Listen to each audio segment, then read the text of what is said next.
알아두면 이거 무조건 도움이 되는 경제 이야기, 남보다 한 발짝 앞서서 배워보는 시간입니다. 천기 누설 시간이고요. 오늘도 인하대학교 경제학과의 천소라 교수님과 함께하겠습니다. 교수님 어서 오세요. 안녕하세요. 하루 늦게 오셨네요. 네. 예. 어제 중요한 일을 하셨다고 들어서. 네. 뭐가 이렇게 중요했지? 다 네. 중요하죠. 세상에 중요하지 네. 않은 일이 별로 없는 것 같습니다. 그러면 오늘 이야기 나눠볼 주제 준비한 파일부터 만나보도록 하겠습니다. 올해 들어서 소상공인이 못 갚은 빚이 1조 원을 넘어선 것으로 나타났습니다. 당정에서는 배달비 등 각종 지원책을 내놨습니다. 정부 여당이 소상공인을 위해 전기료 지원 대상을 늘리고 영세 음식점을 대상으로 배달비 지원을 검토하기로 했습니다. 뭐 여러 가지 대책들이 나오고 있어요. 소상공인의 부담을 줄이겠다. 이런 대책들이 거의 22대 국회에서는 경쟁적으로 나오고 있는데 그렇게 상황이 안 좋기 때문이라고 봐야겠죠? 네, 아무래도 그 코로나 위기 예. 때부터 뭐 매출의 급감이라든지 여러 가지 이제 원인들이 있을 텐데요. 지금 또 대출 그 금리들도 그렇죠. 가파르게 오르고 있기 때문에 여러 가지 비용 측면이라든지 또 매출 상황이라든지 이런 것들이 굉장히 안 좋은 상황이다 이렇게 보시면 되겠습니다. 아무래도 소상공인은 수출 실적이 좋아지는 것보다는 내수가 개선되는 게 훨씬 더 중요할 텐데. 네, 맞습니다. 네. 지금 뭐 지표적으로도 이렇게 안 좋은 상황 이런 것들이 확인이 됩니까? 네, 우선 대출 규모만 봤을 예. 때 한국은행 자료에 따르면 지난해 3분기 기준에 그 대출 규모가 약 1,000조, 1,053조이고요. 그리고 대위 변제액이라고 하죠. 대신 갚아주는. 그 가격도 1조 291억 원, 전년 대비 74% 예. 증가했고요.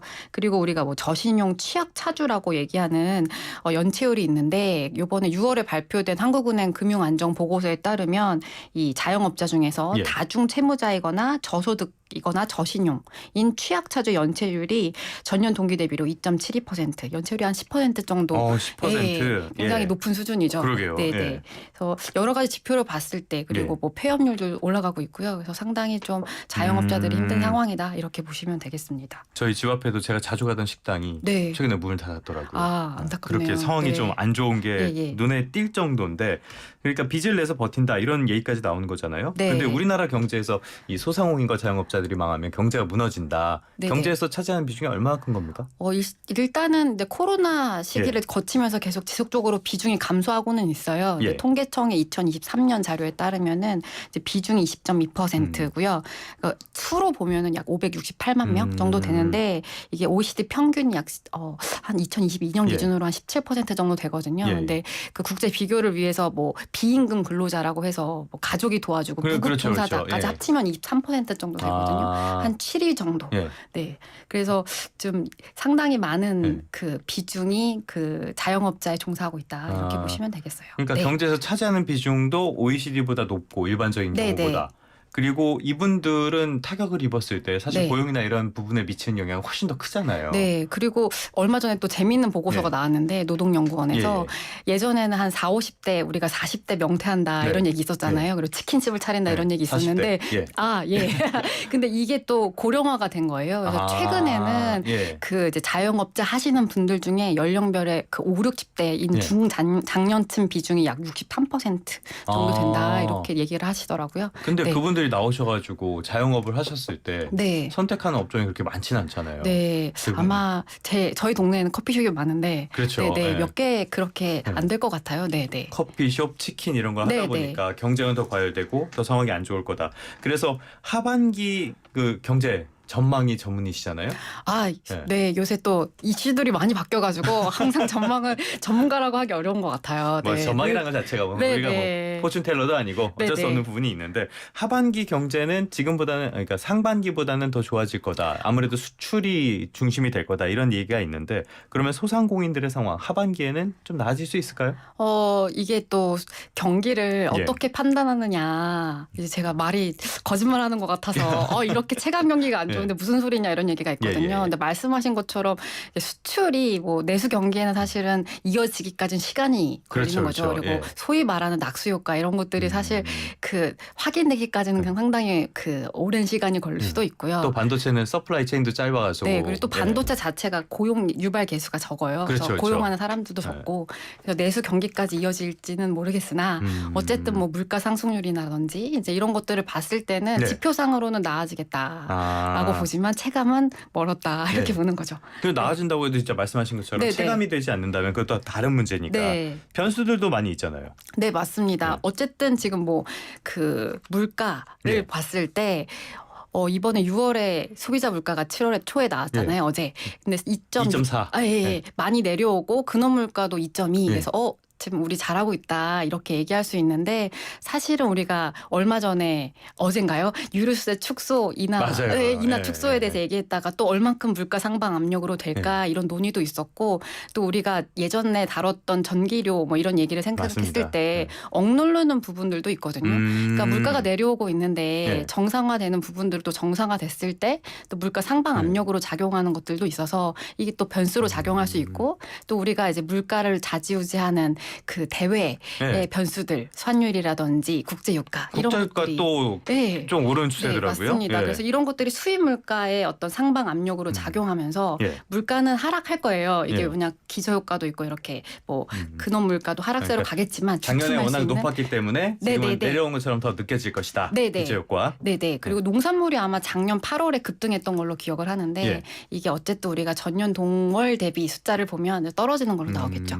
네. 제가 장을 자주 보는데 확실히 여러 가지 농산물들 가격이 예전보다는 작년에 체감했던 것보다는 조금 낮은 것 같긴 하더라고요. 네. 아드님이 사과 좋아하시는데. 요즘 네. 수박. 아, 예. 수박 가격이 확실히 좀 저렴해져가지고 소비를 그런 거는 대체하는. 느끼는데. 네. 그런데 문제는 지금 네. 이 대외적인 변수 그러니까 유가 같은 것도 있지만은 지금 기후 문제도 좀 있잖아요. 네. 기후가 맞습니다. 계속 물가를 끌어올리는 요인이 되는 거 아닌가요? 뭐 기후가 끌어올릴 수도 있겠지만 이게 또 원자재 가격이라고 할까요? 여러 가지 이제 섹터에 영향을 줄 텐데 예. 그 농산물, 축산물 이게 우리나라에서 작황하는 업종 외에도 예. 우리가 수입하는 부분들도 그렇죠. 있고 예. 또 뭐 국제 밀 가격이라든지 아니면 뭐 옥수수 가격 이런 것들은 또 원자료 가격, 원자재 가격들을 끌어올릴 수 있거든요. 그래서 되게 광범위하게 영향을 줄 수가 있고 또 이런 것들은 그 기후뿐만 아니라 뭐 지정학적 리스크에 따라 또 변동성이 커질 수 있기 때문에 네. 상당히 좀 불확실성이 큰 측면이 있죠. 네. 요즘 히트플레이션 이런 말도 많이 하잖아요. 네, 예. 맞습니다. 참 어려운 시기입니다. 그래서 금리 인하의 필요성. 그러니까 네. 물가는 잡혀가고 있고 워낙 경기는 안 좋고 소상공인들이 다 죽을 지경이니까 네. 금리 인하를 해야 된다. 그래서 교수님께서 보시기에는 하반기에 금리 인하에 실제로 돌입할 가능성은 어떻게 보세요? 그런 소수 의견이 나올 가능성은 있다고 생각을 하고요. 소수 의견 정도. 우선 지금 5월 들어서 가계 네. 대출이 다시 증가세로 맞아요. 많이 네. 늘어났죠. 그리고 또 우리가 가만히 있었는데도 이제 늘어나고 벌써 서울 아파트 가격도 다시 꿈틀대고 있고 가계 대출이 다시 증가세로 돌아섰다. 뭐 이런 것도 마련하셔야 있고. 되는 청 교수님 입장에서 별로 안 좋은 상당히 소식이. 안 좋은 뉴스기도 하고요. 이게 또 물가도 아직 뭐 억눌렀던 물가들도 정상화될 필요가 있고 또 경기가 그렇다고 지금 굉장히 침체 국면이냐 했을 때는 지표상으로는 그렇게 볼 수는 없죠. 네, 그리고 내수 경기 측면에서도 물론 소상공인이나 자영업자의 취약 계층이 어려운 건 사실이나 이제 또 우리가 해외 소비 카드액 뭐 이런 것들 보면 해외 여행도 많이 가시고 있거든요. 그래서 여행 수지 적자가 그 최근 들어서 최대폭이라고 얼마 전에 뉴스 기사에 봤었는데 또 나가신 분들이 있는 거죠. 그러니까 국내의 여행 수요가 해외 여행 수요로 대체되는 이런 것들도 있기 때문에 좀 어디까지를 내수 침체로 보고 지원을 해야 되나 이런 것들 통화 정책으로 이것이 가능할 것인가 좀 고민을 해봐야 될 것 같아요.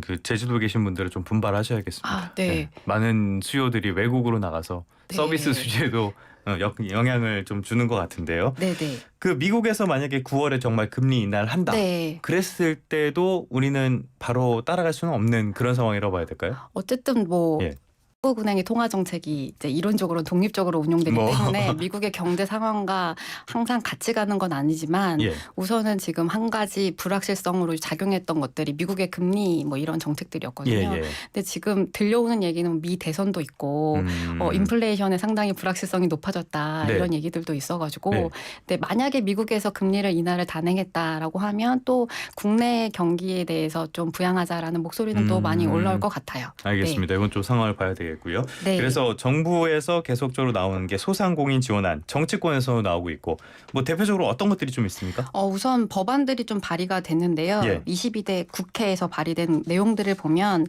코로나 시기에 소상공인진흥공단의 대출금 10년 이상 장기 예. 분할을 상환을 허용하자 이런 얘기가 있고요. 또 민주당 오세 의원이 금융회사의 대출에 대한 상환기간 연장 및 유예 뭐 이런 얘기를 했고 예. 뭐 폐업할 때 일시 상환을 원래 해야 되는데 이런 것들을 좀 분할하든지 예. 유예하자 뭐 이런 얘기들도 들려오고 있는 것 같습니다.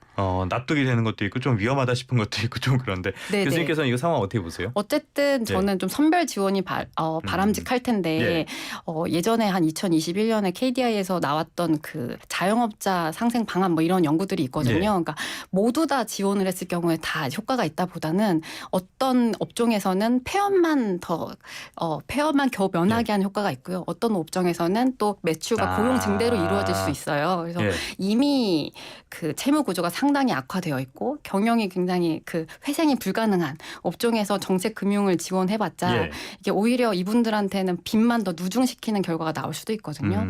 그래서 좀 일시적으로 자금이 어렵거나 뭐 자금 지원이 들어갔을 때 회생이 가능하고 뭐 매출이 증대로 이어지는 경우에는 어느 정도 그래도 마중물을 터주는 게 바람직하다고 보고요. 그리고 어느 정도 제가 좀 설득력이 있다고 보는 건 이제 요새 폐업을 하고 싶어도 이게 그동안에 받았던 보조금을 다 내야 되잖아요. 저도 그게 제일 지금 와닿았어요, 사실. 네, 그래서 이것들을 좀 장기적으로 유예하고 납부할 수 있게 하는 것은 상당히 좀 그래도 설득력이 있지 않나 이렇게 생각을 하고 있습니다. 알겠습니다. 항상 나오는 선택과 집중. 이거는 이런 경제 원칙은 중학교 교과서에도 나오는데요. 네, 맞습니다. 근데 잘 안 지켜지니까 문제죠. 네네. 그런데 결국에는 이렇게 지원을 하려면은 다 돈이 문제인 거잖아요. 네. 이 재정 다 이 문제가 있는 거 아닙니까? 재정 문제? 그 며칠 전에 또 생생경제 시간에 다뤘던 것 같은데 그렇죠. 이제 세수가 2년 연속 평가나고 막 이런 얘기 맞습니다. 들려오고 우리가 21대 국회에서 재정 준칙을 도입하자 이런 얘기도 있었는데 안 됐잖아요. 나가리 됐죠, 뭐. 네, 그래서 어쨌든 우리가 장기적으로 봤을 때는 즉 쓰는 만큼 버는 만큼 쓰자라는 어떤 원칙이 지켜져야 할 텐데 이것들이 어디서 재원을 마련할 것인가. 그러면 결국에는 정부가 지출을 늘리게 되면 이게 또 뭐 국채를 발행한다든지 여러 가지 재원 마련이 있을 텐데 결국에 미래 세대의 부담으로 작용할 수도 있거든요. 그래서 이게 어떻게 해야 될까 상당히 고민이 많을 텐데 어쨌든 정말 필요한 계층에는 그래도 정책 자금을 투여하는 것이 경제 전반의 어떤 그 위험을 좀 퍼뜨리지 않는데 어떤 일조하는 측면이 있을 거라고 생각은 합니다. 네. 그 예산 얘기가 나와서 추가 경정 예산안 이거를 조금 더 쉽게 하자 이런 논의도 국회에서 있는 것 같더라고요. 네. 어떻게 보세요? 이게 참 어려운 문제인데요. 사실 그 정부에서는 정부에서나 이제 그 경기를 부양하고자 하는 목적이 있는 분들한테는 빨리빨리 예산을 쉽게 이게 시간이 오래 걸리잖아요. 분회까지 가고 이게 또 승인도 받고 막 이러려면 그래서 필요할 때 빨리빨리 승인이 나서 바로 재정이 투입될 수 있게 하자 이런 건데 또 이게 남용될 소지도 있거든요. 그렇죠. 네. 좀 명확치가 않더라고요. 네, 그 그러니까 기준과 원칙에 맞게 해야 한다 이렇게 생각하고 있습니다. 그 소상공인 지원을 추경 요건에 넣는 거에 대해서는 어떻게 보세요? 이제 추경 요건들이 여러 가지가 있잖아요. 전쟁이나 그렇죠. 뭐 국가 위기는 전쟁, 뭐 경제 위기. 그러니까 이것들을 모두 다 경제 위기인 건지 특정 계층에만 위기인 건지 그 분포가 또 아까 말씀드렸다시피 이게 선별적 지원이 필요할 텐데 이분들이 어떻게 보면 폐업만 그냥 결국 막는 분들도 있거든요. 이런 분들한테 과연 그분들한테 돈을 주는 것이 도움이 될 것인가. 오히려 폐업을 원활하게 하고 재기를 힘쓸 수 있도록 뭐 신용 어떤 상담을 연계해 준다든지 재기를 위한 취업 교육을 시켜준다든지 뭐 이런 것들이 더 장기적으로 봤을 때 바람직하지 않나 이런 생각을 가지고 있습니다. 알겠습니다. 그런 의미에서 민생회복지원금 얘기가 또 나오고 있어요. 그 전 국민에게 25만 원에서 35만 원가량의 민생회복지원금을 준다. 이게 행안위에 상정이 됐는데 지역 사랑 상품권 형태로 지급하는 거라 그렇기 때문에 소상공인들에게 도움이 될 수밖에 없다. 이런 논리거든요. 네. 어떻게 평가하십니까? 이게 우선은 여러 가지 측면에서 저는 좀 반대를 하는 입장인데 한 가지는 아까 말씀드렸던 재정 건전성 측면에서 좀 악화될 소지가 있다. 돈은 우리가 어디서 또 재원을 마련을 해야 되는 화수분이 거잖아요. 아니니까 그거는. 두 번째로는 이게 소상공인의 취약계층한테 이 부의 재분배가 이루어져야 하는데 우리가 또 가는 가게만 갈 수도 있거든요.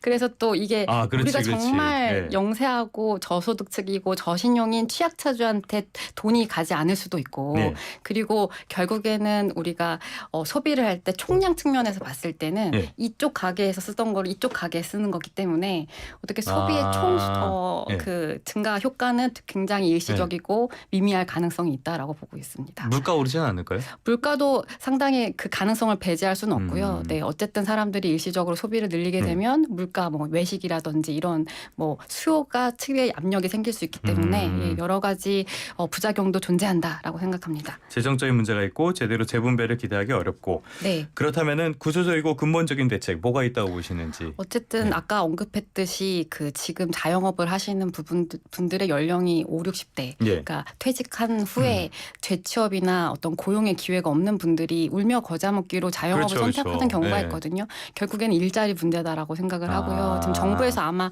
하반기 경제 정책 방향에도 그런 얘기가 있을 거라고 예. 들려오는 소문에 있는데 이게 사실은 재취업이라든지 이런 거 교육을 할 때 일자리가 있어야 이제 교육을 해도 들어갈 자리가 있는 거거든요. 예. 그리고 상당히 지금 고령화가 되고 있기 때문에 이런 분들이 교육을 한다고 해도 바로 또 예. 일자리로 투입되지 않을 수 있기 때문에 어떤 시간이 걸릴 수도 있고요. 전문적인 어떤 교육을 받을 수 있도록 하는 장기적인 계획이 필요하지 않을까.